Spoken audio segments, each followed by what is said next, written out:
Dear friends, it's very good to be at this event again. A young person escorting me to this room said, "Is this the first time you've been speaking?" I felt like saying, "I wish it was."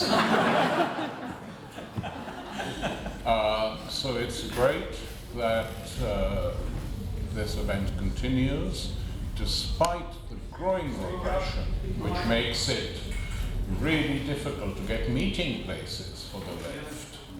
I mean, this is something, you know, we wage many campaigns, but the denial of space is one of the numerous attacks taking place against democracy, democratic accountability, democratic functioning in this country. I mean, when a place like Conway Hall, that was built and created to defend freedom of speech, doesn't allow stop the war meetings to take place, one has to ask, who decides? Why do they accept government pressure? And how can they attack any other country for doing the same? You know, I noticed that they've stopped attacking China recently, which could be, I mean, it could be linked to what they're doing themselves. I'm going to talk to you about two things today. One, of course, has now become very well known, which is the genocide in Gaza. It took some time before people, including people who should have known better, recognized what was taking place as a genocide. But now virtually every major rights organization has said that. The courts, the international courts created by the West themselves, have said that. The people who don't are, of course, the European Union, though some of them are shifting a tiny little bit. And the others, of course, are the Britain and the country to which it's now permanently attached, the United States of America. I sometimes think it might be easier for Britain if the United States withdrew its declaration of independence. They could then incorporate Britain in all the 51 states. But that's the world we live in. It's not a world that we can celebrate. It's a world in which we have to resist and fight. Now, Kashmir and Gaza may not seem related, but there is a link. The first link is that both events took place in 1947, when Kashmir was taken over by the Indians after a great deal of chicanery and fake signatures and etc., etc. And the Indian government promised that there would be a referendum in which Kashmiris would, I quote exactly, and this was in the constitution, Kashmiris would be allowed to determine their own future. They were allowed the right to self-determination. The Palestinians were promised some things. In both cases, nothing happened. Absolutely nothing happened. Things grew worse. The situation in both these predominantly Muslim countries is appalling. A genocide in one, and continuing repression, assaults, mass rapes of Kashmiri women, mass arrests, graves that we don't even know where they are, mass graves in which Kashmiri citizens have been buried. This has been happening. It's not talked about much because India is a friend, supposedly, of the West, and it's certainly a very close friend of Israel. And the links now have been made closer over the last, since the Modi government, who have cultivated the links with Israel, so that there have been Israeli military advisors involved in advising and training the Indian army in Kashmir.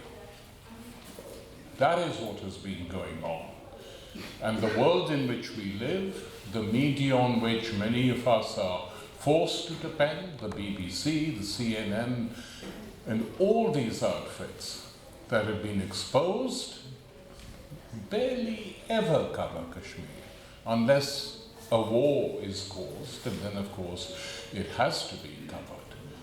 But it usually doesn't do it, and so there's no news comes out except through the same handful of people who've been writing, Anjana Chatterjee, Arundhati Roy, Achan Vanaik, other brave Indian citizens who make sure that we're kept informed of what is going on. But for the vast majority of India, including, I'm sorry to say, the mass parties of the Indian left that once existed and are now declining or disappearing, of course they attacked open acts of repression.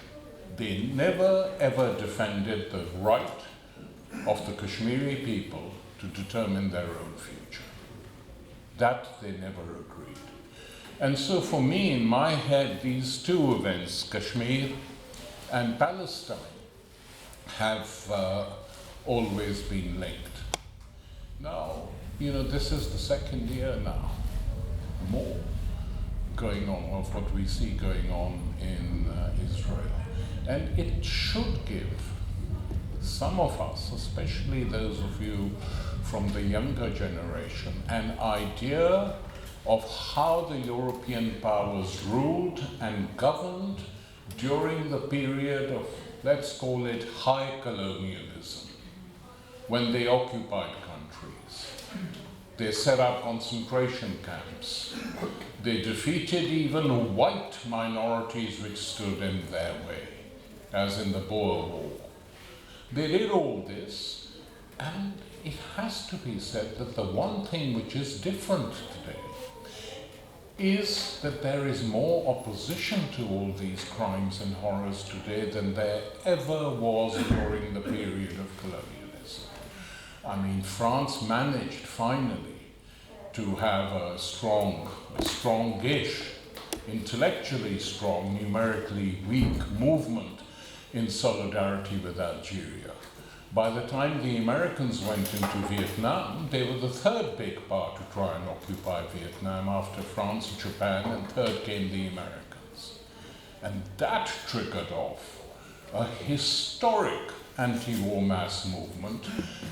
And what made it historic was not the likes of us who were my generation who mostly participated in it, but American soldiers, GIs, retired GIs, marching outside the Pentagon and saying they wanted the enemy to win.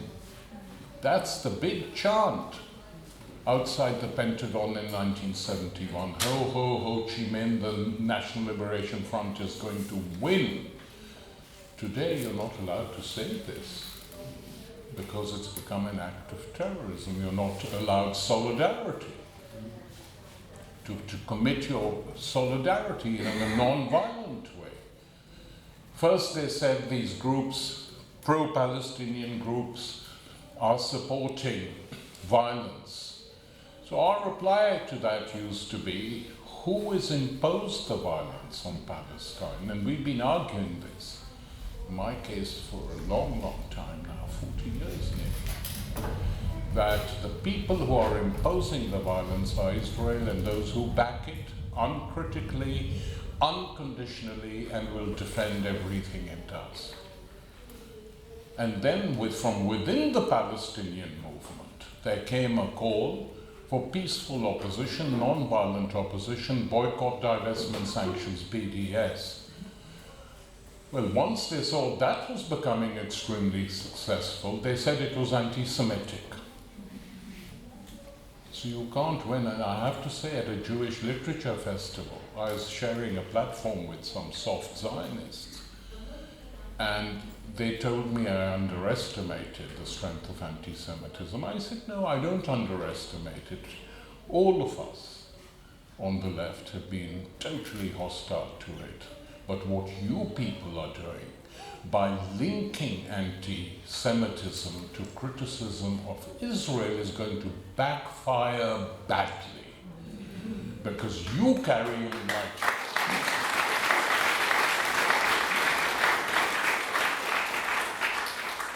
that was several years ago. And I said it's going to backfire badly because if you you carry on with your atrocities against the Palestinians, and a young person will attack you anywhere in the world, including parts of Europe and the United States, and you can shout at them, you're anti-Semites, they will either ignore you or say, we don't care, what you're doing to the Palestinians is unacceptable. And that is what has happened.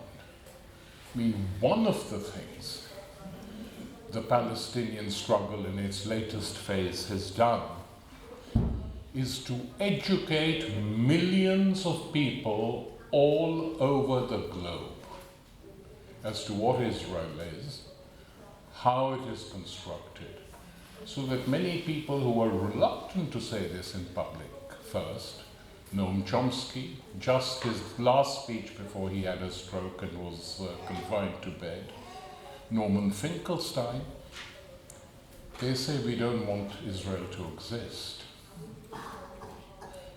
Of course, what they mean is they don't want an Israel in this shape and form to exist. They want a different Israel. But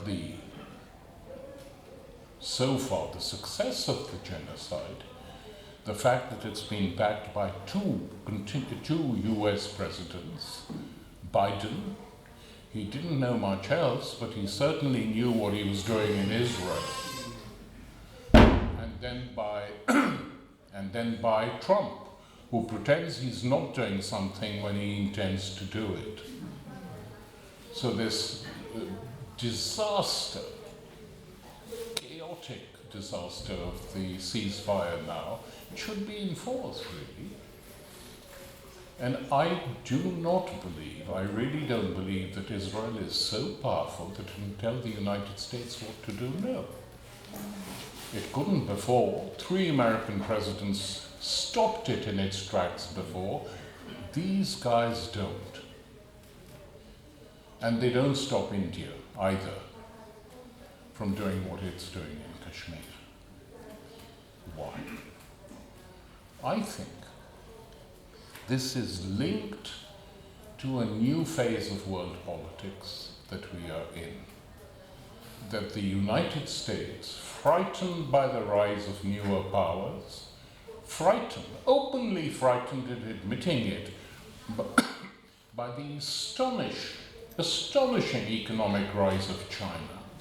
You just have to see documentaries of how Chinese cities are being built, how the Chinese railways are being built, what changes are being made in that country, and compare it to the United States of America, where there's been a huge decline in infrastructure. And you can see why they are worried. But the way to defeat them is not to surround them, to lay siege on them, to take over all the countries that give them oil, that trade with them, but to mimic them. If you want to actually reach the stages they're reaching on many levels, then mimic them. Do what they did to you 20 years ago. Instead of trying to devise plans to start another war, instead of exaggerating what is going on in Taiwan, instead of threatening Japan and South Korea to stay in tune. And interesting that this last NATO summit, the war summit, where they were very nervous of Trump, that they almost didn't notice that the Japanese and the South Koreans had refused to attend it. Of course, neither of them are Atlantic countries, but NATO is now effectively a total excuse. It's a war machine for the United States and backed solidly by the Europeans. And what has happened also at the same time is that one of the facts that we've seen is how the far right has backed Israel. These are the real anti-Semites in Europe. Those who collaborated with Hitler are now backing Netanyahu. In France, in Britain, in Italy we have a prime minister Maloney, who belongs to a political party that is in lineal descent from Mussolini's party, staunch supporter of Israel. So it's no longer for the West a question of Semitism, anti-Semitism, any of this. Who's on our side does what we want, and who's not, we will crush. So we have a situation now. We have a situation where all the main sovereign nationalist states created in the late 50s, 60s, 70s, in the Middle East, toppling monarchies, have all been destroyed, occupied. It's a process that I call recolonization. That is the process that is taking place now. You look at it. All these foolish people who thought that the fall of Assad in Syria was a big step forward in liberation, look at it now. Just look at it. Occupied by Israel and Turkey. A NATO country and a country which hates any independent regime in that part of the world. That's what's happening. Iraq, still a lot of US troops in there. The Gulf states, likewise. So the only state with sovereignty left in the region is Iran. But that can't be left alone. The Israelis have been demanding that it be blown out of the sky, for decades, literally for decades. And the excuse in recent years is that they're close to getting a nuclear bomb or acquiring. They've got the facilities, as most countries have. And so knock them out. But Israel has a nuclear bomb. Never talked about too much because it's embarrassing. And quite honestly, if Iran had had a nuclear weapon, I'll be blunt about this. It would have been very difficult for the US to greenlight the Israeli attack on them. And they know this. This is why countries want nuclear bombs these days, to defend themselves against other countries with nuclear bombs. You look at Iran. 5 countries around it have nuclear bombs. Pakistan, India, China, Israel. France is not that far away. So everyone can have them but Iran. Why? Because they're not a puppet state of the United States of America. And I've been warning now for a long time, both at these meetings and elsewhere in the world, that simply because the Soviet Union collapsed, do not imagine that American imperialism, the struggle for the American empire, for American hegemony, is going to collapse nicely too. It won't. And what we are witnessing in the world today is precisely that. Why do they need Israel so much? Because they've suddenly fallen in love with the Jewish race when they wouldn't admit refugees into the United States during the Second World War? Is that why? Britain was the same. You could have shown your love, sympathy, affection by letting in refugees, but you didn't. Instead, a particularly vile section of the English ruling class helped to create a Zionist state in that part of the world, with the results that we're witnessing today. So this is not going to stop immediately. It's going to carry on. But now, tired, exhausted, I'm talking now about the state and its political parties. There are 2 main ones in this country which are indistinguishable now. Conservatives and Starmer Labour. Indistinguishable. What the Starmer government has done to Palestine action is worse than anything the Conservative governments did on this level. Have no doubt about it. And if anyone wants to deny that, let's see the evidence.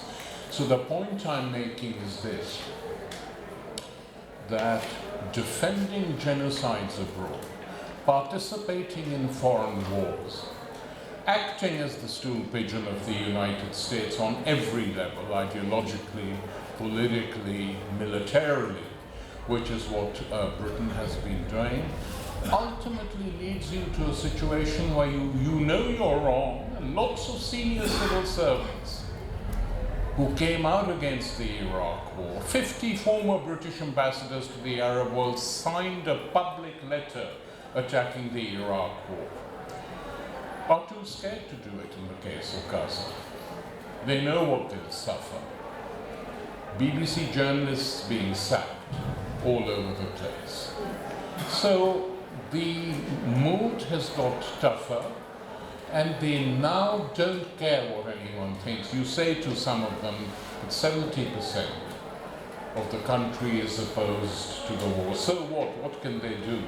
And if they try and do something, that's the corollary to remarks like that. If they try and do something, we'll deal with them. And that's what they're doing now, dealing with them.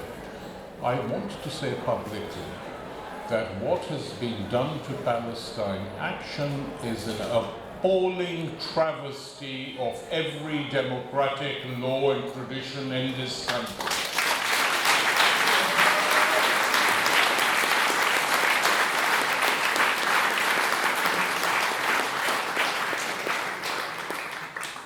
Should be opposed politically. We shouldn't lose our courage. An 83-year-old priest, lady priest, who was arrested today by holding a banner saying that. I don't want to advise any of you to break the law, but I'm saying there are people who will begin to do that.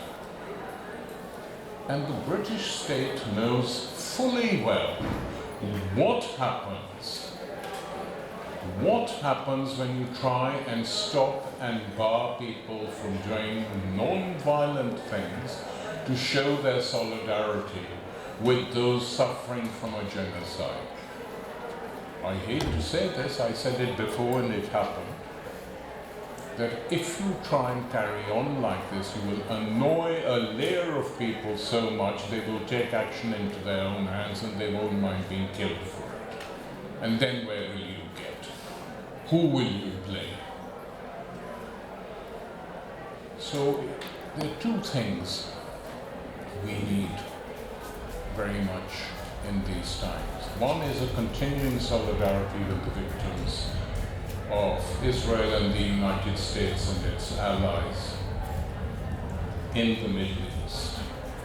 Likewise with Kashmir. And the second is not to give up, especially the younger generations who haven't seen things like this before. Some of us went through it when there was wars going on, the Troubles they called them, the wars against the Irish in the 70s. At that time, there was no big attempt to crush civilian, non-military outfits. And they carried on. So, we are certainly not winning at the moment. It is foolish to pretend that we are.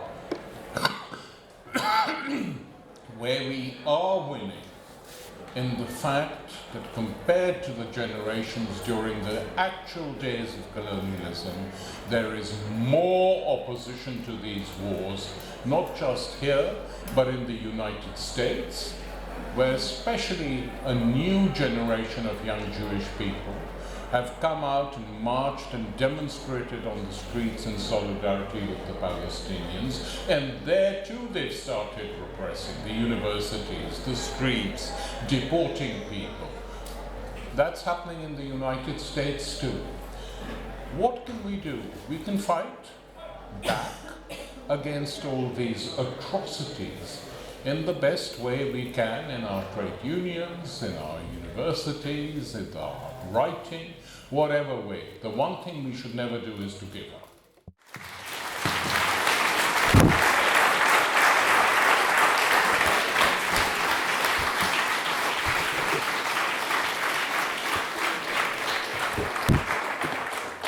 Thank you so much for that, Tariq. That's given us all plenty to think about.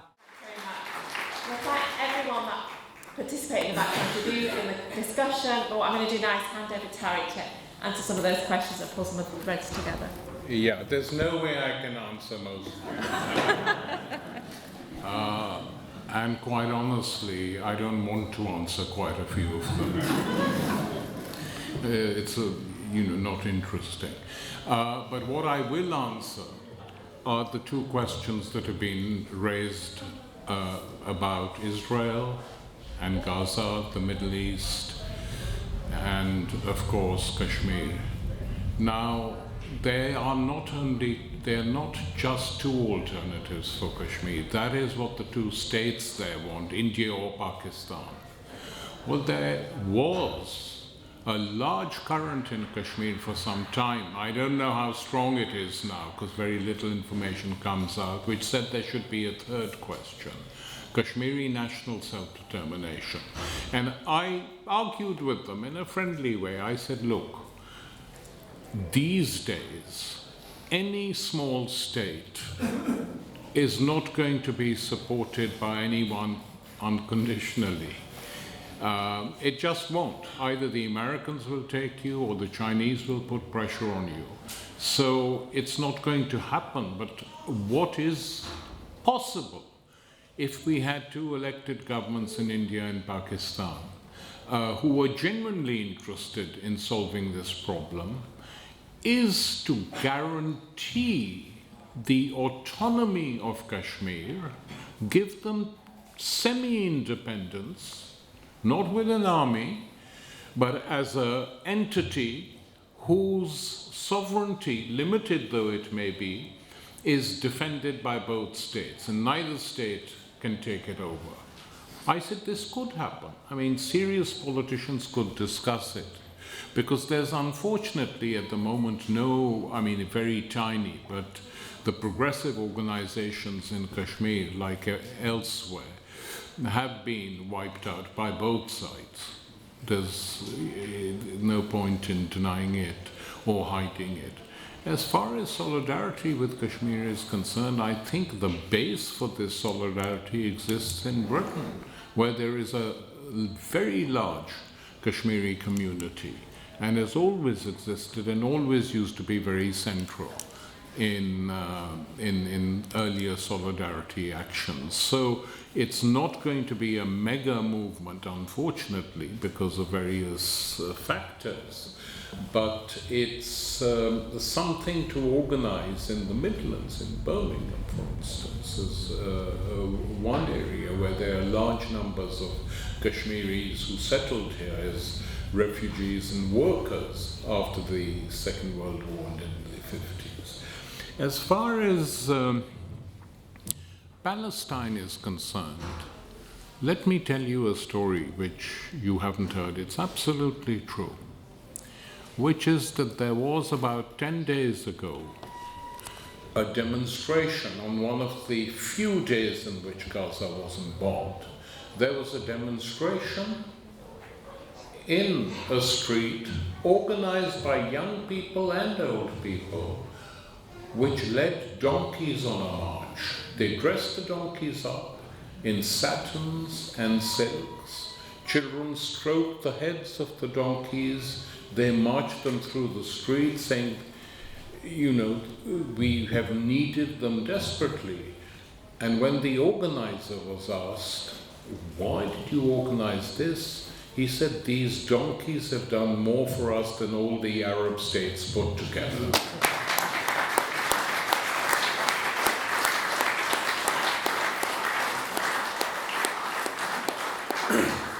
And that is a fact of life that we must not ignore, because it prevents us actually from helping to create a proper narrative for Islam.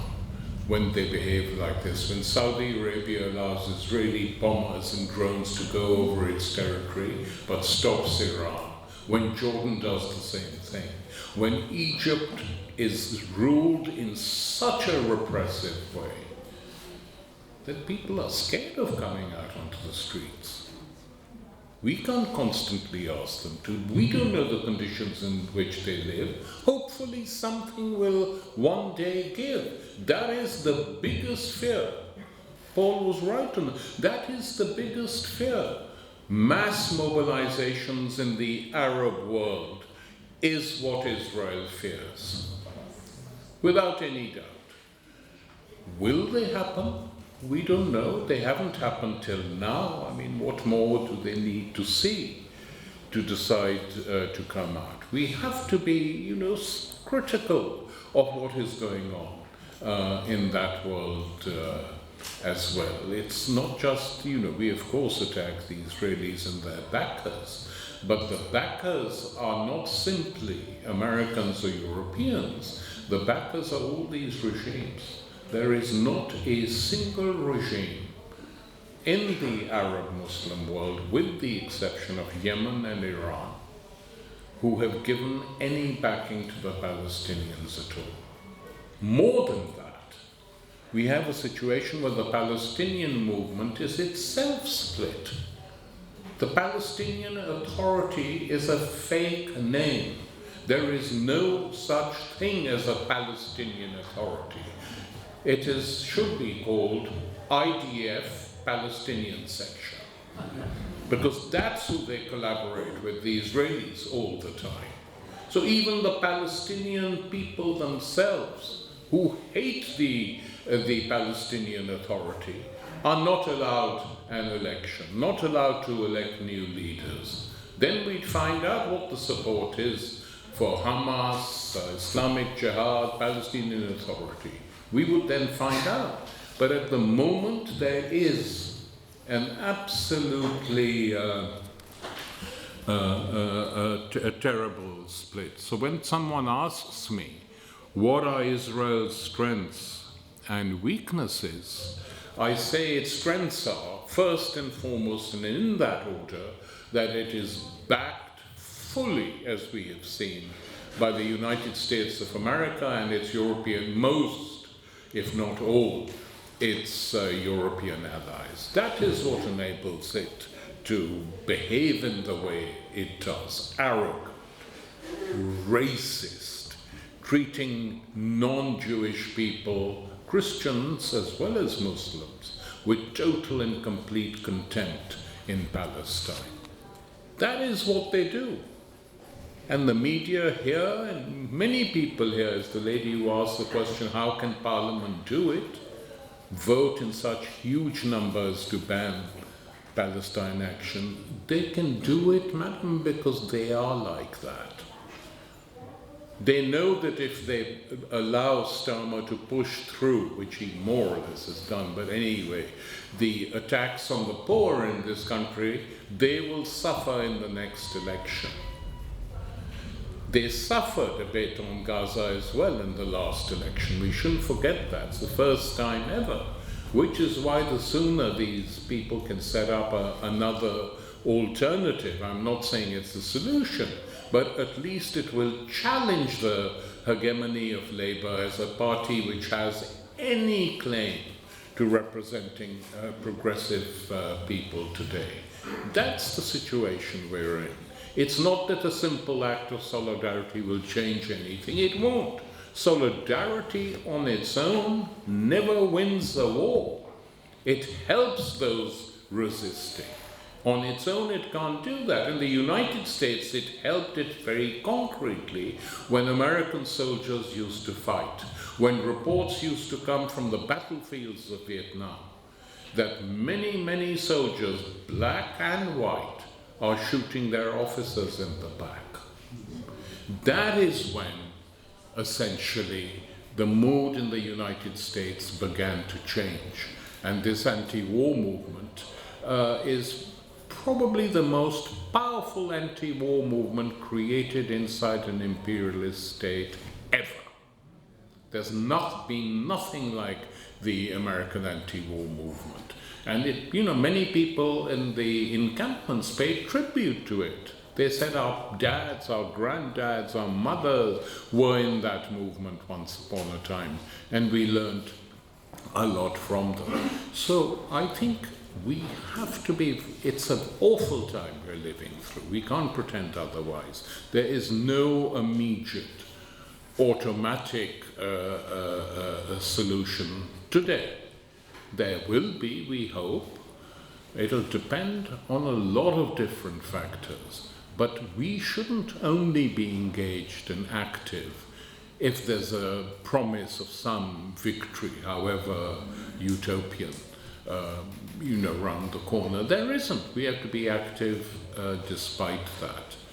On the nuclear question, I will say something actually, because it's now, Britain has a past in creating the campaign for nuclear disarmament and all that, and I was part of that. I mean, not that active, but I was part of it, so I understand that we're now living in a very different world.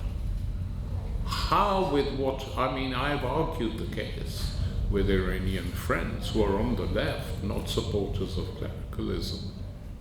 They said, how can we be denied that? The women, once the Israelis started bombing Tehran, the women who marched out on their streets hijabless, without wearing a hijab, priding themselves on not wearing it, what was the slogan they were chanting? We want an atom bomb. We want an atom bomb. The second slogan they were chanting was, why are we waiting for Parliament to vote? Why don't we just close down the Straits of Hormuz? So all those who thought that within Iran they would arouse a pro-monarchist fervor like they managed to pull off in other parts of the Arab world where there were big rebellions, they divided the movement. Basically they divided it. Also, the Arab Spring, in my opinion, had very severe weaknesses, which I've written about elsewhere. One of which was failing very consciously not to understand that the United States of America plays a very big role in sustaining dictatorships and authoritarian regimes in that country. So we have to learn from our mistakes. That's how we go forward. Thank you.